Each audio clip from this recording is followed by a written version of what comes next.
বায়ু দূষণে বিশ্বের ১১৯টি শহরের মধ্যে রাজধানী ঢাকার অবস্থান ২৭তম।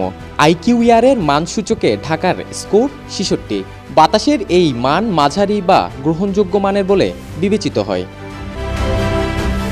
গেল রবিবার সকালে বায়ু দূষণে বিশ্বের ১১৯টি শহরের মধ্যে ঢাকা ১৬তম অবস্থানে ছিল, স্কোর ছিল ৮৫।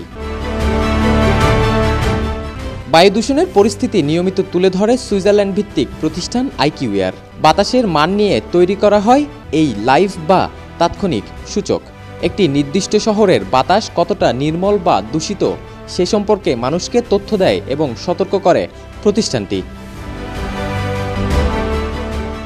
আজ বায়ু দূষণে প্রথম অবস্থানে ছিল কঙ্গোর কিনশাসা। আইকিউইআরের সূচকে শহরটির স্কোর ১৭১। দ্বিতীয় ও তৃতীয় অবস্থানে ছিল যথাক্রমে ভারতের নয়াদিল্লি ও ইন্দোনেশিয়ার জাকার্তা। দিল্লির স্কোর ১৬১ ও জাকার্তার ১৫৮। আইকিউইআরের মানদণ্ড অনুযায়ী স্কোর ৫১ থেকে ১০০ হলে তাকে মাঝারি বা গ্রহণযোগ্য মানের বায়ু হিসেবে বিবেচনা করা হয়।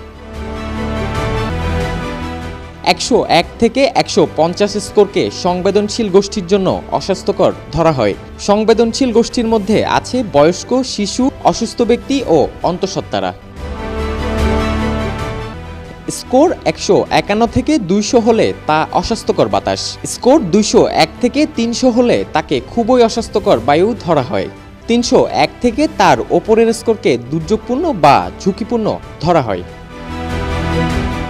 Desk news, media express.